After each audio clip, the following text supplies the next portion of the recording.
Hello all and welcome back to Eerie Storytime. Today we have an eerie urban legend that may make you question how well you really know your roommate. Let's get started. The dorm room was silent except for soft snores. Sarah was jarred awake by an unsettling feeling. A cold breeze brushed her face, sending a shiver down her spine.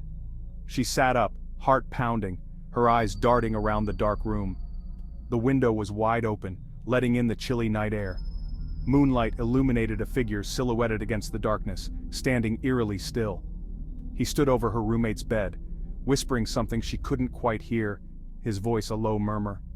Then, in a flash, he was gone, vanishing as quickly as he had appeared. Sarah's roommate, Eliza, slept soundly, completely unaware of the intruder. Shaking with fear, Sarah closed the window, her hands trembling.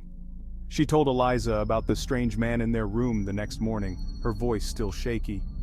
Eliza laughed it off as a bad dream, dismissing Sarah's concerns with a wave of her hand. But Sarah couldn't shake the feeling that something was terribly wrong, a sense of dread lingering in her mind. As weeks went by, Sarah noticed more peculiarities about Eliza. It started with small things, like the way Eliza would always avoid direct eye contact and how she seemed to glide rather than walk. She never seemed to eat or sleep. Sarah would often hear her pacing the apartment at odd hours, the sound of her footsteps echoing in the silence of the night. Her skin was always deathly pale, almost translucent, with dark circles under her eyes that never seemed to fade. She refused to go out during the day, preferring to keep the curtains drawn tightly shut, creating an almost perpetual twilight in their apartment. And there was a strange, metallic scent that seemed to follow her everywhere, a scent that grew stronger whenever Eliza was near. Eliza's behavior became increasingly erratic. She would mutter to herself in a language Sarah couldn't understand, her eyes darting around as if she were constantly on edge. She would vanish for days, returning with bloodstains on her clothes that she refused to explain, her eyes wild and her demeanor more unsettling than ever.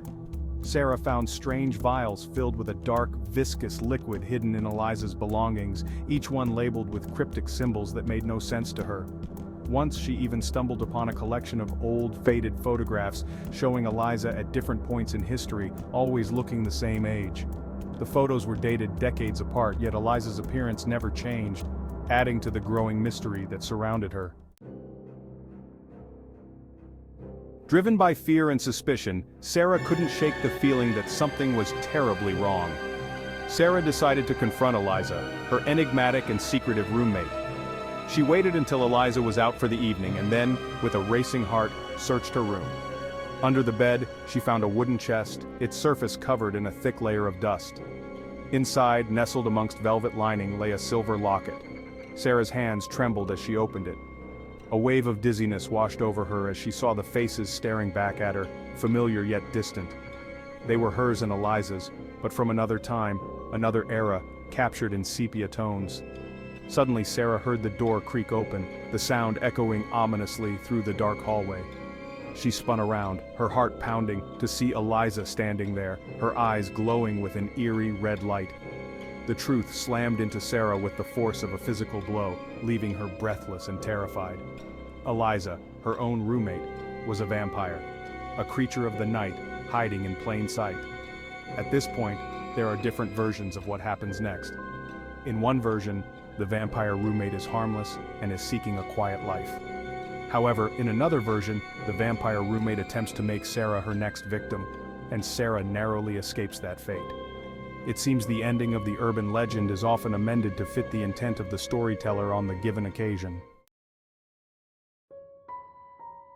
Like many urban legends, the exact origins of the vampire roommate are not known. Some believe it emerged from ancient folklore, tales of nocturnal beings preying on the living passed down through generations. Others speculate it arose from real-life anxieties about sharing intimate spaces with strangers. College campuses, with their transient populations and close living quarters, became fertile ground for such stories to take root and spread. Whatever its source, the legend tapped into a primal fear of the unknown, the lurking dread that something sinister might be hidden in plain sight. The vampire roommate urban legend has seeped into popular culture, inspiring countless books, movies, and television shows. The image of the seemingly ordinary individual harboring a dark secret has become a staple of the horror genre. Beyond entertainment, the legend has also sparked real-world anxieties about personal safety. Students moving into dorms might find themselves eyeing their new roommates with suspicion, looking for telltale signs of vampirism, an aversion to sunlight, an unusual sleep schedule, a mysterious diet.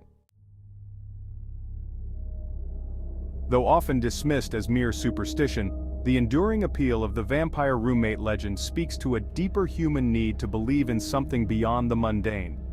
It serves as a chilling reminder that appearances can be deceiving, and that even in the most familiar settings, danger might lurk just beneath the surface. And that wraps up our delve into the vampire roommate. I'd love to read what you think about this urban legend down in the comments. Thanks for watching. If you enjoyed today's urban legend, please like and subscribe. See you next time.